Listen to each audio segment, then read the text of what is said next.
Good evening all and good morning to all our distinguished speakers and all other participants from foreign countries.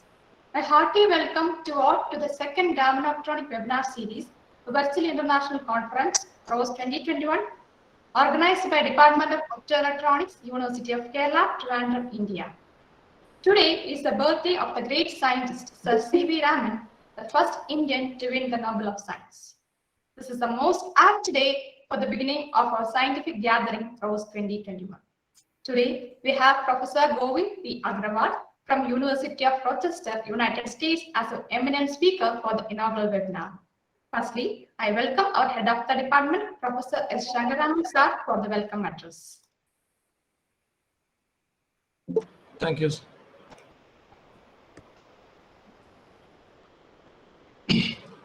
Good evening. Most respected Professor Govind P. Agrawal, Institute of Physics, University of Rochester, United States. Respected professors, colleagues, friends, organizing committee members, students, and esteemed participants of the webinar. Gaining impetus from the incessant support and overwhelming participation we received from the global optoelectronic fraternity in ROSE 2020, the Department of Optoelectronics, University of Kerala is organizing the second Raman Optronic webinar series, a virtual international conference, ROSE 2021, from 7th November to 7th December. Today's event is the people working in optoelectronics and physics, the birthday of the legend Sir C.V. Raman. We all know about him. The inaugural lecture of ROSE 2021 will be a Raman Memorial lecture. We are fortunate to have Professor Govind Agrawal, a giant in optics, as the speaker. ROSE has emerged as a platform of convergence of great minds of optoelectronics all over the world. The conference aims to provide a platform for young minds to bridge the gap between academia and industry, and also to showcase their innovations through research paper presentations, which is scheduled in the first week of December 2021. I request your active participation by submitting research papers in the conference. ROSE stands unique in several aspects. There is no inaugural or validatory function and unnecessary speeches. There will be talk only by the invited speaker after a formal welcome address. There is no registration fee. There will be only one webinar, 1 hour a day. The lecture of the stalwarts of ROSE 2020 can be viewed in the YouTube channel Raman Optronics. All the webinars in ROSE 2021 also will be made available in our YouTube channel Raman Optronics and also in the University of Kerala website. In addition, there will be live streaming in YouTube. I request all of you to subscribe the channel for viewing the previous and upcoming webinars.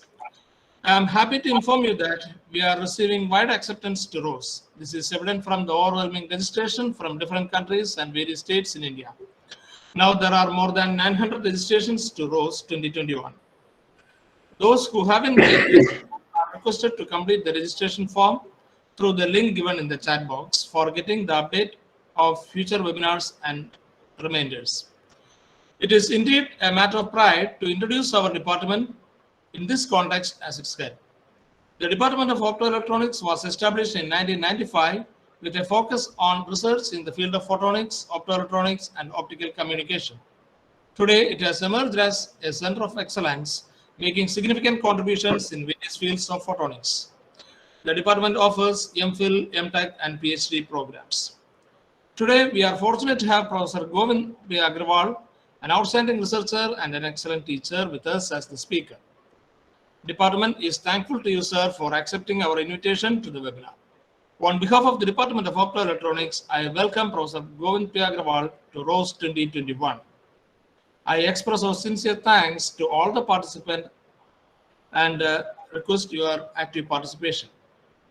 On behalf of the Department of Optoelectronics, I welcome all distinguished professors, researchers, students, and all those joined the webinar in ROSE 2021 from India and abroad. I also request your wholehearted support and participation throughout the program and in the activities of the department. Requesting all of you to make ROSE a grand memorable event through your interaction, and I conclude. Thank you. I request Swapna to introduce the speaker. Over to Swapna. Thank you, sir. Now, it is my great pleasure to introduce Professor Govind P. Agrawal. Professor Govind P. Agrawal received the MS and PhD degrees from the Indian Institute of Technology, New Delhi. After holding positions at the École Polytechnique, Paris, City of University of New York, and AT&T Bell Laboratories, New Jersey, he joined the University of Rochester in January 1989, where he is currently the James E. Wyant Professor of Optics. Dr. Agrawal is a Life Fellow of IEEE and a Fellow of the Optical Society of America. He has served on the editorial boards of many journals devoted to optics and was the editor-in-chief of the OSA journal Advances in Optics and Photonics.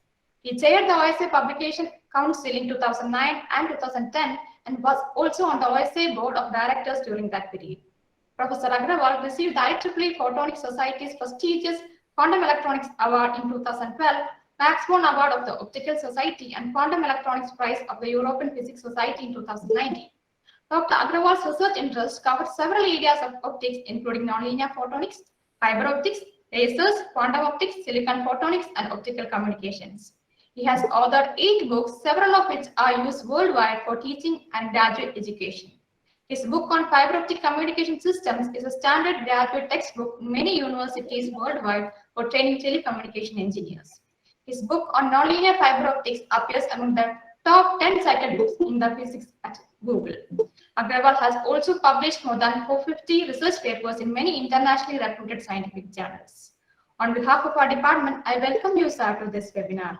And I also welcome all the invited guests and participants to this inaugural webinar. We are all waiting to hear Raman effect and fiber optics from you, sir. And I kindly request you to start the presentation. Oh, thank you very much for such a nice introduction. Let me start by sharing the screen. Okay, my entire screen.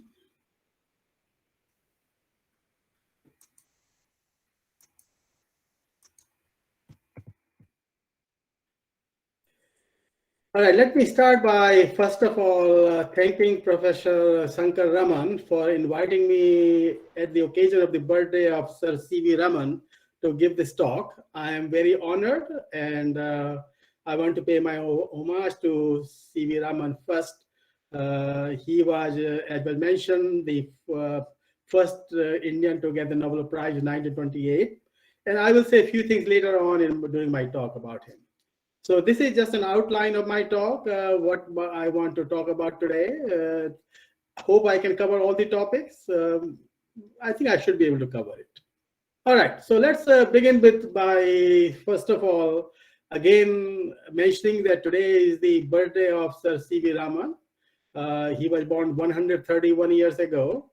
And in 1928, he submitted a paper with the title, A New Type of Secondary Radiation to Nature. And this paper gave him the Nobel Prize within 2 or 3 years. I have a story that I heard that this paper was submitted by telegraph. The Raman sent a telegram to Nature.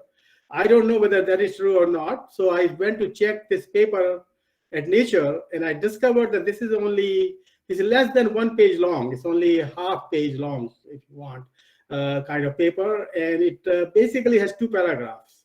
So it's possible that he telegrammed this. In those days, he didn't have to put any figures even. I mean, say there was no figure in this paper.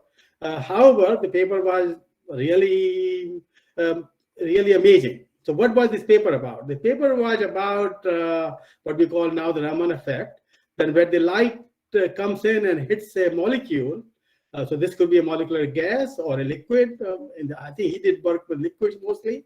Then in addition to the elastic scattering, which is known as Rayleigh scattering, there's inelastic scattering. And this inelastic scattering can give to a red shifted light or a blue shifted light, which we call Stokes and anti-Stokes these days. And that was the first time he had observed the radiation at a different wavelength from a molecular system or a liquid. So that was his contribution, and it was it's amazing that this has been so useful to the scientific community or to the world. So I want to tell you how this has turned out to be useful in the area of fiber optics. So before I go do that, let me just show you the Raman effect, what really it is. So classical picture Raman effect is that is an elastic scattering of light from molecules. So that is a classical picture. Quantum picture is a little bit different. And you can say that the molecule ends up in its first vibrational state. And when it does that, that is what we could known as the Raman scattering. So if you look at this diagram, there's a ground state of the molecule, and there is a first vibrational state of the molecule. So when a light comes in at some frequency here, omega p, then this light, a photon from this light can be absorbed, and the molecule goes to a virtual state. But it doesn't stay there because virtual states do not survive very long, and immediately emits a photon. But the photon which is emitted is at a lower frequency because it ends up in the first vibrational state of the molecule. So the region that we get a lower frequency photon is that the molecule absorbs the remaining energy and it's heated, if you want. It's a little bit of heat effect goes on. So that is the standard Raman effect in a gas, for example. Now in silica glass, which is that is the material the fibers are made of, the picture remains almost the same. The only difference is that because the glass is a amorphous material, the vibrational state, it becomes broad. So it's like a band, as we see here. And so the transition to this state could be at different frequencies if you want. So the Raman shift is not uniquely defined in glass. There's a range of Raman shift you can get, and this we will see in a minute later on how it affects the process. So before I go to that, let me again mention that the C.B. Raman observed spontaneous Raman scattering in 1928. And spontaneous Raman scattering is relatively weak, so he has to work very hard to make his image. He has to expose the film for hours or even days. However, it was discovered in 1962 that there is something called stimulated Raman scattering can take place. So stimulated Raman scattering is the process in which the Raman scattering becomes stimulated. And because of that, you can get almost the entire power of the pump can be transferred to the Stokes wave. We can have a much more efficient process. And so this is what discovered in 1962 and was used by in many solids. It was observed after that. So in the context of fibers, optical fibers, silica fibers were used for this process in 1972, and this is the reference for that paper published in 1972. And they showed that you can get Raman scattering in silica fiber, and it can be quite efficient. That was the contribution of this work. So this led to the development of Raman amplifiers and Raman lasers. So Raman name has become very famous or very popular. You will hear in the internet if you go. I mean, there are a lot of places name comes in. So Raman amplifiers, Raman lasers are based on the Raman effect. So what is the advantage of these lasers? The one big advantage is that these lasers can work in any spectral region. If you remember that most lasers work either in visible or infrared at one particular wavelength, but Raman lasers can work anywhere at any wavelength. Why? Because only the Raman shift is dictated by the medium used for Raman gain, but the input wavelength could be anything. You can put the pump at any wavelength, and you will create a Raman wavelength shifted laser at a different wavelength with that. So this is a very useful thing for practical applications. So here is the thing which I mentioned before. In the case of optical fibers, the Raman gain actually is not a narrow band thing, which is, I mean, in the case of molecules, this will be a delta function like a very narrow spectrum. But this gain spectrum in silica glass is relatively broad. As you see here, it extends over almost like 20 terahertz. And of course, it peaks in somewhere around 13 terahertz. So you may say that chance of getting a Raman shift, this is much more likely to occur, but you can get gain at many other wavelengths. And this is very useful. We'll see in a minute later on how this is useful for optical fibers. So that is the situation, that you can get a gain at many different wavelengths from the Raman effect. Now, this is an experiment done in 1977-78 time frame, which shows that when you launch a pump light at 1060 nanometer, and this pump light is intense, then the output contains several lines, if you want, 4 or 5 spectral lines at different wavelengths. And these are the, so first peak here you see here is the what we call Stokes wave created by the pump. But when Stokes wave becomes very intense, then it acts as a pump and creates its own Stokes wave. So this is a cascaded Raman scattering. In other words, as you could transfer the energy to a new wavelength, that wavelength acts as a pump and creates another wavelength and so on. And so that's why you end up getting many different wavelengths. Now, how is that useful? That's useful to make a Raman laser that can be tuned if you want. So here's an example of our first Raman laser in 1977, actually, where there's a fiber, and this fiber is placed inside a cavity. So you see two mirrors, mirror M1 and mirror M2. Inside there is a prism that can be used to tune the wavelength. And so this, when you pump it at a certain one wavelength, your output can come at many different wavelengths because there are different peaks that can be excited by this one single pump wave. So this is a new thing, kind of, if you want, which can happen in fibers. Now, how important this is? This is an example of that you can also use the Raman effect to make an amplifier. So in the case of amplifiers, you actually have to send the pump and a signal. Signal is weak, pump is strong, and you launch both of these beams into the fiber. Inside the fiber, the pump transfers its energy to signal. So signal becomes much more intense. As it goes through the fiber, it becomes much intense. So the output, you can fit the filter to block the pump, and you get this amplified signal out here. So this is used a lot commercially. This is an example of a commercial Raman amplifier. You see here, it says you have visible Raman fiber amplifier. So there's a laser that is launching the light into this box, which contains fiber, and the output light then comes out, and you can get this yellow light that you see here coming out of that. So it's a commercial system. You can buy it for a few $1,000s.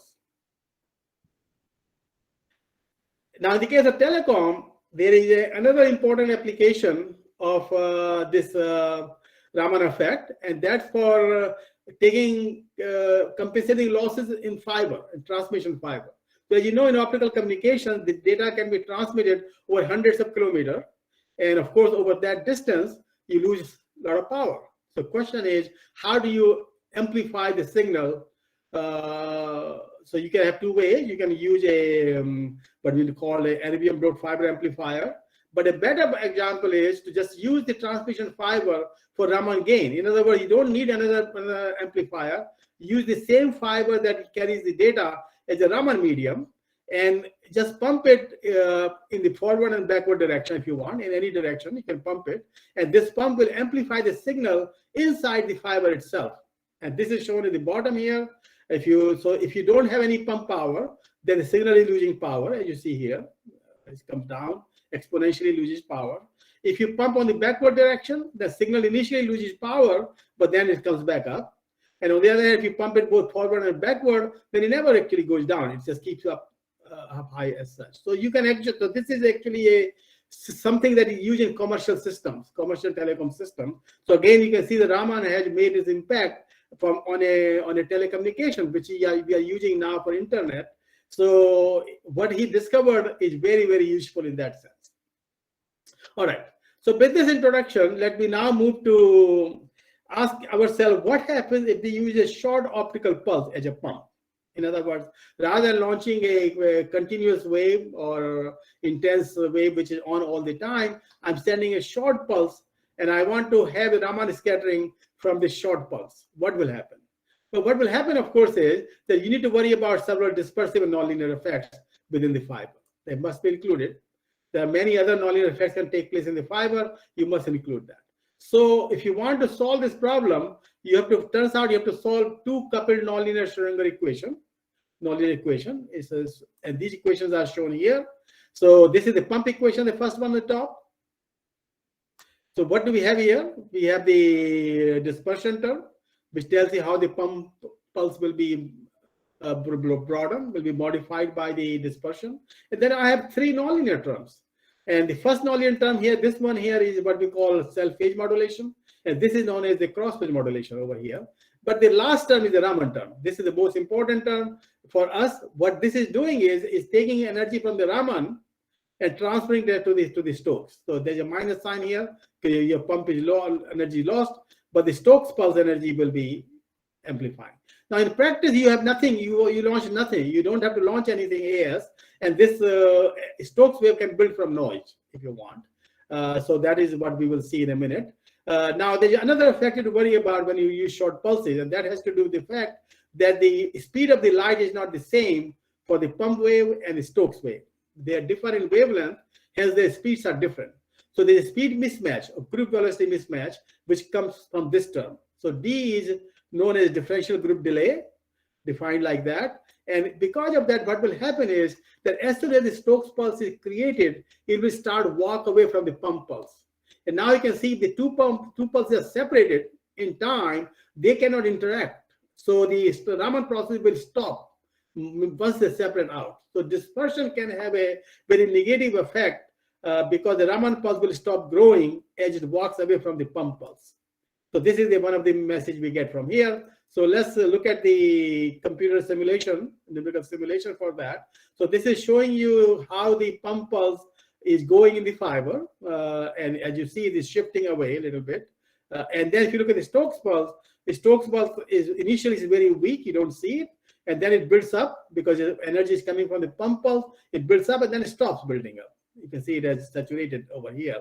And the reason it stops building up is because the pump pulse and the Stokes pulse have physically separated in time because of dispersion. So this is a negative kind of effect coming from dispersion. And we'll see in a minute how to take care of that. But this is something we have to watch out. Now, I should also mention, because of the other nonlinear effects like self-phase modulation and cross-phase modulation, the spectrum of the pulse becomes very, very different. So this is the spectrum of the pump pulse, how it is changing at different distances. And this is spectrum of the probe pulse. It develops a lot of structure, becomes very, very complicated looking spectrum. And this is known as spectral broadening, coming from the nonlinear effects. Now, experimentally, this is an experiment done in 1987. 25 picosecond pump pulses at 532 nanometer were sent through a 10-meter long fiber. So that's it. So in this experiment, what they found that the energy was increased, another peak appeared. So that this is Raman peak, if you want, coming from the Stokes wave, has to build up from noise. There was nothing in the beginning, and now there is a big peak coming up. Now, as you move it further, as you increase energy further, this peak becomes stronger, as you expect. And if you increase the energy further, it eventually becomes stronger, and it also becomes, the spectrum becomes broader. And that's because of the self-phase modulation and cross-phase modulation. And eventually, this Stokes will act as a pump and will create a second spectral line, which we call second order Raman scattering, if you want, or cascaded Raman scattering. So this is something which happens all the time. And this is an extreme example of that. This is an experiment we did in 2013. And what we did here was that we sent a very strong light, 8 nanosecond pulses at 532 nanometer, were launched with 22 kilowatt peak power. So peak power is very high. And we are launching that into a grid index fiber, which is 1 kilometer long, right? So that's what we did. And then we measured the spectrum. And what you find is now suddenly the spectrum has a large number of peaks. You can see that they go from 532, which is pump, but the energy now has been shifted to many other peaks. And these are all different order Raman peaks, if you want. First order Raman, second order Raman, third order Raman, and it actually extends beyond 1000. If you take another spectrum here, it keeps going essentially. So what I'm showing here is that if you have a strong pump, you actually can create a large number of peaks at different wavelengths. And so that is useful for practical applications very often. This is another example of cascaded Raman scattering, a recent example of 2018 study, where 70 picosecond pulses were launched into a 20-meter long green index fiber. And what they found was that the spectrum of the output becomes very, very broad. So this is the input. At low power, it was not broad. As you increase the power, it became broad, and you start seeing multiple peaks. And these are clearly different order of Raman scattering, if you want. different Stokes peaks. And then each of these become very broad and they start merging together. So the net result is that you end up getting a very broadband radiation that extends from 1000 to 1700 nanometers. So this is useful for medical imaging, for example, this kind of thing. So this is, I showed you in the log scale. This is on a linear scale how it looks like. And this is the amplified version of this figure here, which tells you how things are building up. So at this power, 305 milliwatt, you have a single peak. That means Raman has not started to build up. At 510, the Raman peak has come in. This is the Stokes wave as coming in, and is now going to go further. There's spectrum broadness for the pump, and Raman peak has become very intense. It is more intense than the pump itself, as you see here at this point. And then, of course, this will create its own peak. So you can see that second peak and then third peak and so on. So that's what is going on in that. And again, as I said, this is very useful in practice. The other something else which people found interesting was happened in 2003. They were amplifying 10 picosecond pulses in the normal dispersion region using inside a fiber, using Raman effect.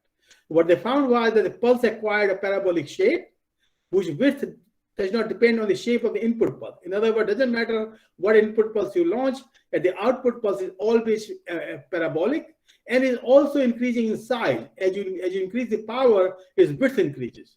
So this kind of pulse is nowadays called similarity tone. It has a name, and it has its own applications. So this is another application of Raman amplification that can give you something interesting.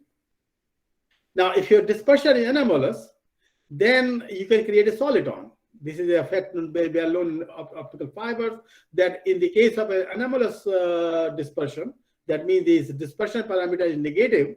In that case, the pulse starts propagating a soliton. And this is an example of that, showing you that if you launch a pump pulse, initially pump pulse get distorted, but eventually it transfers energy to a Stokes pulse. So Raman pulse, I call this a Raman pulse or Raman soliton if you want. And as it builds up, eventually its power becomes locked. It doesn't change shape. And that's an example of it being a soliton. So that can happen, as shown here. Now, something very interesting was observed in 1987. There's an experiment, which is a classic experiment now. So in this case, they use femtosecond pulses, if you want. So it's a pulse with about 0.8 picosecond, less than picosecond wide pulse. And this pulse, when they launch into 150-meter long fiber, and they change the input wavelength. So you see here that they change the input wavelength. At this wavelength, nothing much happens because dispersion is normal. Because fiber dispersion changes around 1.3 micron. At 1.3, they saw something like that, and 1.37, they saw something like that. So when they have an anomalous dispersion, suddenly spectrum becomes very broad and creates a multiple peaks. So this is the first time they observed that at that time. And when they fix the wavelength of the input pulse and change the power, also again, they see that as you change the power, you create multiple spectral peaks. Now, each of these peaks is nowadays called Raman soliton, and it's coming from some effect, what we call, it's a new effect, which has been now called soliton fission. And I will show you in a minute later on what this effect is. All right, so that basically all of this is showing you that because of Raman effect and other nonlinear effects can get a lot of spectral broadening. And that's another example of that in 1998. Again, 2.2 picosecond pulse is launched into a long fiber. Beta 2 in this case by normal dispersion, not negative. And again, you see there's a lot of broadening. And this is something which can be useful. And this is the ultimate experiment done in 2000. In this experiment, 100 femtosecond pulses were launched into a 75 centimeter long photonic crystal fiber. So these are special fibers, which course are smaller size, and the beta 2 was negative. So because of that, they discovered the input spectrum here shown in the bottom here in this dashed line is actually relatively narrow. I mean, it's not very narrow, but it's narrow. But output spectrum actually extending from blue to infrared outside, so 400 to 600 nanometer, and notice how flat this is. So this is actually a very interesting experiment because they showed that by using femtosecond pulse, you create a very wide spectrum. And this is now known as supercontinuum. this spectrum. And the advantage of this thing is that this is a source at different wavelengths. You can actually slice different wavelengths, or you can pick any wavelength you want. So it's a very wideband source, which has lots of applications, especially in medical imaging. It has a lot of applications. So this experiment started a lot of research in supercontinuum, right? So where does it happen? Why it is happening? So why it is happening is that the many nonlinear effects, and I mentioned some of these before, like self-phase modulation, cross-phase modulation, four-way mixing, but Raman always takes a part, so Raman creates a lots of spectral broadening. They all work together. In other words, all of the nonlinear effects work together, and they create new frequencies at different wavelengths. Now, for picosecond pulses, cascaded Raman scattering is important. I showed you before. But femtosecond pulses, what is important here is a fission of a soliton. That a soliton, a harder soliton, undergoes fission. What I mean by that is it breaks into multiple solitons. And these solitons are very narrow width. And because they have narrow width, something new happens.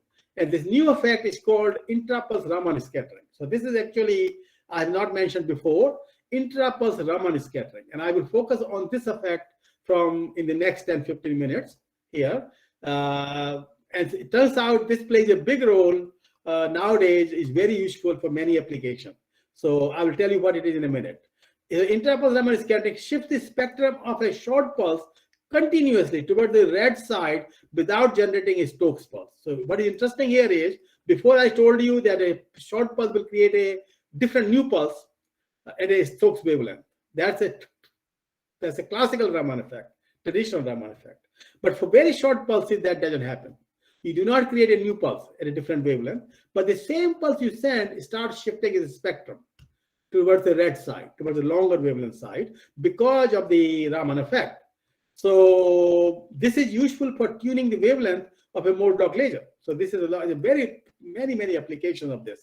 So let's discuss see what is happening here. Why do we get intrapulse Raman scattering? What is intrapulse Raman scattering? So what intrapulse Raman scattering is, it's in this case, Raman gain amplifies low frequency components of pulse. So low frequency component of pulse are amplified by the high frequency component of the same pulse. So this is what you have to think. Think of the spectrum having low frequency component and high frequency component. And the energy, the high frequency components are acting as a pump and transfer their energy to low frequency component. So what do you think will happen? Well, what will happen, of course, is that the energy shifts from the blue side to the red side. So the spectrum will shift. And the spectrum shifts continuously to the red side. And this happens all throughout the fiber as you go along. And so this effect was first observed in 1986 for solitons. And you might say, well, why solitons? The anomalous GVT helps because the pulse width remains constant for solitons. But we found later on that we call it Raman-induced frequency shift. So Raman-induced frequency shift can occur when beta 2 is negative. So it can occur even in that case, but then the pulse starts broadening and the effect sort of dies out. It doesn't happen all the time throughout.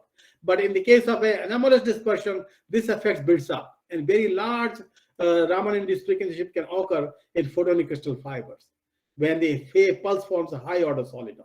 So I want to show you that in the next one. Here is an example. This is from 2006 paper. So what we see here is experimental data. So to the left, you see experimental data here. Input pulse is launched, and its power is increased, if you want. Peak power is being increased by changing the power, average power here. So as you increase the power, suddenly you start creating a new peak. So this is this peak builds up, and then you go further, new peaks keep coming up. So what is happening is here that a higher order soliton has split into multiple solitons, and these are different solitons which are going intrapulse Raman scattering, and intrapulse Raman scattering is shifting their wavelength to different places. So I have created a multiple output peaks. These are all narrow pulses, very short pulses, but they are different wavelengths. So this is very, very useful in that sense because you can tune a laser by using a Raman effect. This is a computer simulation of the same thing. And again, you see the results are very convincing. The theory and experiment are giving the same kind of thing. So this is a very interesting kind of experiment as such. So what is the role of solitons? So let's look into that a little bit more. Input pulse forms a high order soliton, and beta 2 is less than 0. So if your beta 2 is negative, you have anomalous dispersion, you get a high order soliton. So what happens then?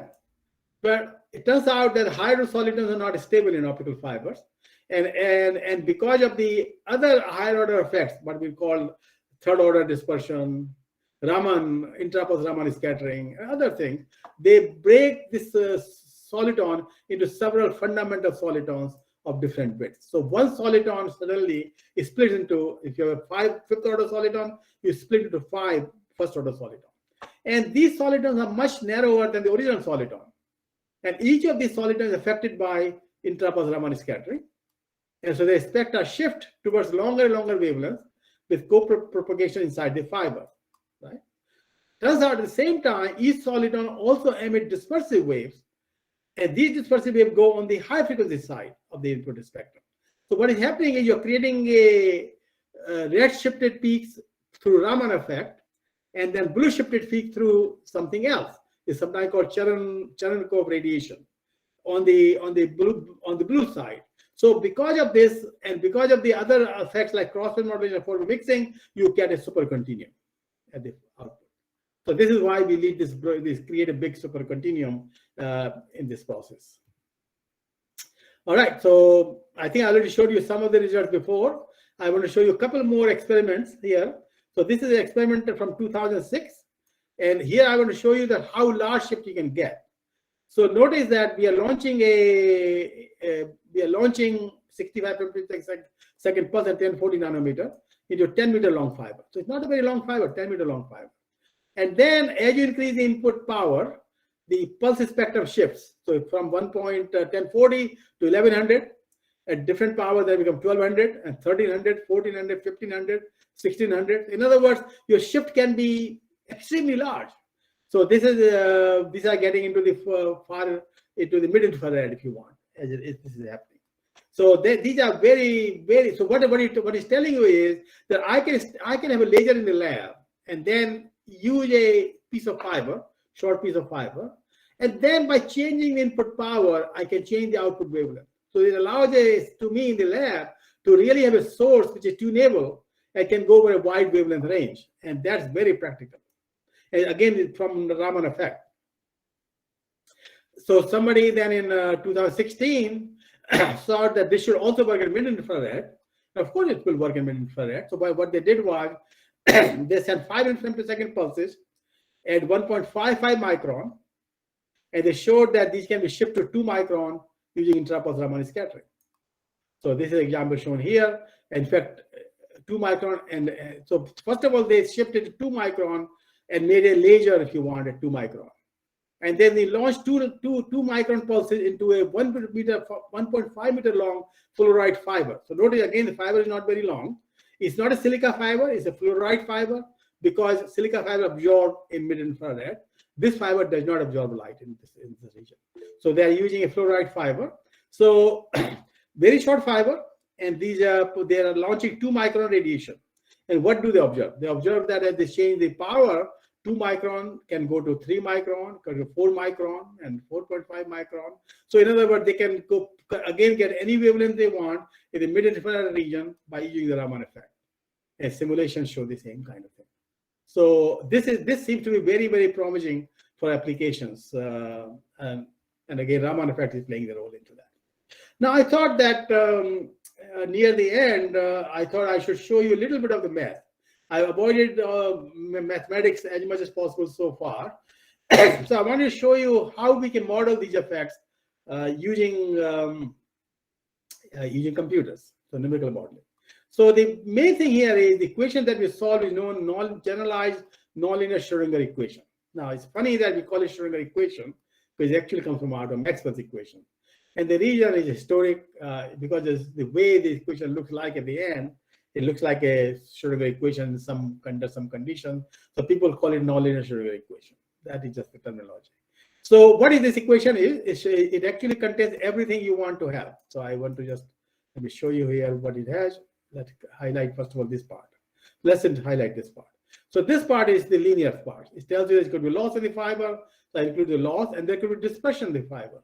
And I'm including multiple order of dispersion here. So I made a Taylor expansion. I'm including beta 2 term, beta 3 term, beta 4 term. And these terms can play important roles sometimes. So this is a linear effect. Nonlinear effect depends on this parameter gamma, this single parameter gamma, nonlinear parameter. And then there are effects here. This is something called self-steepening that we include. But main thing is here. This is where nonlinear effects are. So what are the nonlinear effects? Well, there is a Kerr effect. So what I'm saying is that most of the effect is Kerr effect. So FR is relatively small. It's about 18, 0.18. So most of the nonlinearity is coming from the Kerr effect. But there is also nonlinearity coming from the Raman effect. So this is the Raman nonlinearity. It's pure Raman effect. What we're saying now is that because this will act as a pump through the Raman gain, you can create a response. So this is the Raman response function if you want. And this has contribution to the nonlinear effect. So what we're saying is nonlinear effect of fiber comes from Kerr nonlinearity and Raman nonlinearity. You need to include both of them. And this HR here is known as the Raman response function. And it depends on this Raman gain I showed you, very broadband Raman gain before. So it's quite complicated shape. But in 1989, it was found that one could use a simple model. And this model basically says you have the HR sort of oscillates and exponentially decays. It's like a decaying harmonic oscillator, if you want, kind of thing. So this is modeling this molecular vibrations. The molecules are vibrating, and when they're vibrating some frequency, they're also decaying with time because the phonon lifetime is finite. So that's what physically is being modeled. So this has been used quite a bit as such. Then in 2006, we discovered that this is what the work was done in my group 15 years ago. We discovered that this model was not that accurate. So we tried to modify it a little bit to come closer to the actual experimental data. And so we found that we can modify it slightly to give a better agreement with the experiment. So that's something we did. So let me show you what this equation shows you. I mean, as we use it. So let's first of all use this equation for a fundamental soliton. That means there is no soliton fission here. My soliton is the first order soliton. And I launch it into the fiber and I ask what will happen to this soliton. So on the left, I'm showing in time, and on the right, I'm showing the spectrum of the soliton. So you notice that a pulse is short. This is about 80 femtosecond pulse here. So because the pulse is short, if pulse is wide, it will keep going straight. There will be no turning, bending of this pulse because the speed will not change, because the spectrum will not change. But now what is happening is because the Intrapulse Raman is scattering, as you go through the fiber, the spectrum starts shifting toward the red side. You may see it, this line on the right is bent a little bit to the left. And that is because the spectrum is shifting to the left side. Now, as the spectrum shifts, the speed of soliton changes and it actually slows down. So because it slows down, it actually is moving slower, its trajectory bends. So bending trajectory is happening because of Raman effect, ultimately. So this is the fundamental effect you can see even for the fundamental soliton, that you get a Raman shift, a spectral shift coming from the Raman effect. And because of that, my soliton trajectory soliton start moving slower, as you see over here. Okay. So now you say, well, let's say my n is not fundamental soliton, but second order soliton. So n equal to 2. What will happen now? So what will happen now here is, so again, I'm showing you in time domain and the spectral domain. In time domain, you see again that it's actually split into two. There are two pulses now, not one. And one of the pulses is very intense and it's shifting much more. It keeps shifting. So the shift is much larger. And the second pulse is also formed. So there are two pulses here now, not one pulse. This is coming from the fission of the soliton. And the spectrum is showing you something similar on this side. So the same effect will become enhanced when n is 2. So now we can ask ourselves, what will happen if n is 3 or 4 or what? So let's say third order soliton. So third order soliton is split into 3 Raman soliton. And you can see clearly that this is doing that. This is the first soliton, second soliton, and third soliton. So it is splitting to 3 soliton. The first soliton is very narrow. And because it's very narrow, it actually shifts a lot through Raman effect. So this tilting of this here is pure Raman effect. And you can see on the spectrum, this is the first spectrum of the first soliton. It is shifting to the left. I mean, it's to the right side. And because of that, it is delayed and is getting like that. The second one is also shifted, but less. So it delayed less, so it bends less. And third one is just barely started. So this is so a single soliton has become 3 solitons, which come out of the fiber. They have different wavelengths. So what is interesting here is that I can create now a single soliton I launch here. At the output, I get 3 pulses, but they are different wavelengths. So they could be used for different experiments if you want. So that's useful in that sense. Now, something else happens, and you might be wondering what that is. And you can see here, right here. This is called a dispersive wave. So the soliton is, as it is bending, is also shedding radiation on this side. And you can see it here in the spectrum.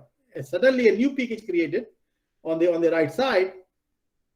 And this peak is coming because the soliton is shedding radiation. And notice this peak is the blue side. It's not on the red side, it's on the blue side. So this is always happen. All the solitons can create a dispersive wave. So at the end of the day, spectrum is much more structure, if you want. Just with 3 n equal to 3. So now you can ask yourself, what happens if n was very large? So I make here a 8th order soliton inside a single mode fiber. So I have an 8th order soliton which is propagating inside a single mode fiber. And you ask yourself, what is going to happen? Well, what is going to happen is that each of these soliton, one soliton, 8th order, will split into 8 solitons. And each of these solitons will undergo Raman effect, Raman shift. And because of that, the spectrum will shift. And you can see that. So this is my input pulse comes in, and there's right here, I have this, what we call soliton fission. And after that, this is the shorter soliton whose spectrum is being shifted a lot. And you can see that. And because of that, it's bending a lot, as you see here. Now, it's also, of course, shedding radiation. So this is the radiation shaded by the soliton. And this radiation is a dispersive wave which spreads out in time. And the frequency is here. So this is a dispersive wave created by this soliton. But same thing happens for other solitons. There are 8 others who are creating their own spectrum shift and own dispersive waves. So what do you think will happen? Well, at the output here, the spectrum becomes very broad. So 8th order soliton, already I'm getting a spectrum which is much broader than what I launch at the input end. Now imagine if I make this 8th order soliton to 50th order soliton or 60th order soliton. Well, that's what happens when you get this supercontinuum. And all of the spectrum fills up, and you get a very wide spectrum comes at the output. Now you can see that this Raman effect is playing a critical role here. Without Raman effect, half of the spectrum will not take place. In fact, nothing will take place probably. I think the Raman effect is critical for this to happen. And people have seen that. All right. So I think I am coming to an end. I'm going to leave some time for discussion. So let me summarize what I told you today. Raman effect, observed by Raman in 1928, has made a huge impact. I think you probably know in many different areas, it has really made a huge impact. It's huge in many different fields. It has also affected the field of nonlinear fiber optics that began in 1972 with the observation of stimulated Raman scattering. So 1972, Raman scattering was observed in silica fibers, and that started the field of nonlinear fiber optics. And when I went to Bell Labs in 1980s, this was a hot topic. So I got involved into this work, and that's how I ended up working in this area and publishing my book on nonlinear fiber optics. I mean, I was lucky. I was fortunate that I happened to be at Bell Labs at the time when nonlinear fiber optics was really an exciting area. And I have benefited from that a lot. Now, I should tell you that I think I mentioned that fiber-based Raman lasers and amplifiers were developed already by 1978. And these lasers and amplifiers are continuously being developed even now at different wavelengths, and they are commercials. They're being sold. You can buy a Raman laser, you can buy a Raman amplifier. So this is amazing. And because they're fiber-based, they're very compact. So that's one of the things you should notice, that these lasers are very compact and they're very efficient. Why are they efficient? Because you can pump them with semiconductor lasers.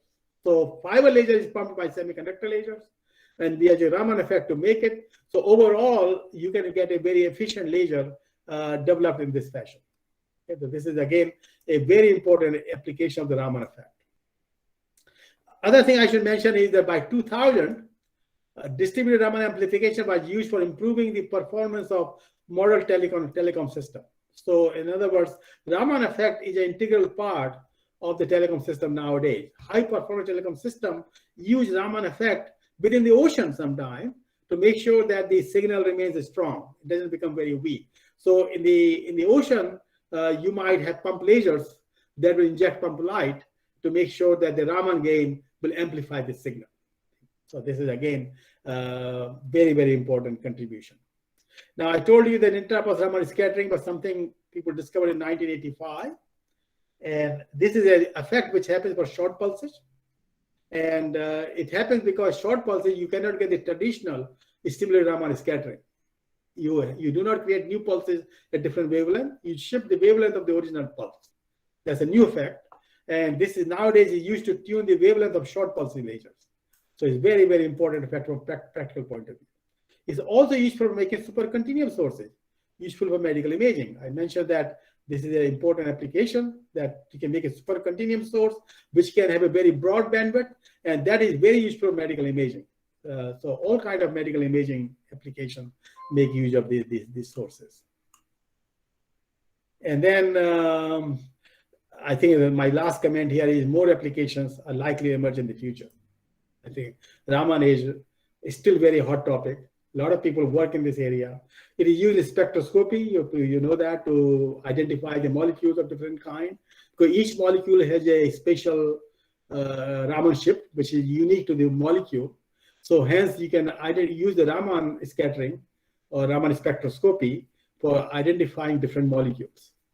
And nowadays people want to do that in the mid-infrared because lots of molecules have fingerprints in the mid-infrared. And this could be used eventually at the airports, for example, to identify different things. So that is essentially what I want to tell you. Let me just give you some references here that I think somebody already mentioned. My book, Nonlinear Fiber Optics, the 6th edition came in 2019. There's a book by Professor Boyd on Nonlinear Optics book, which the 4th edition came in 2020. I have another book which is called Applications of Nonlinear Fiber Optics. And 3rd edition of this book came in 2021. And some of this stuff I told you is also in my optical communication book over here. And finally, I should not mention that there is a book by Alfano, who was the original person who discovered supercontinuum in 1970s. And the book is called The Supercontinuum Laser Source, and its 4th edition will be coming out next year.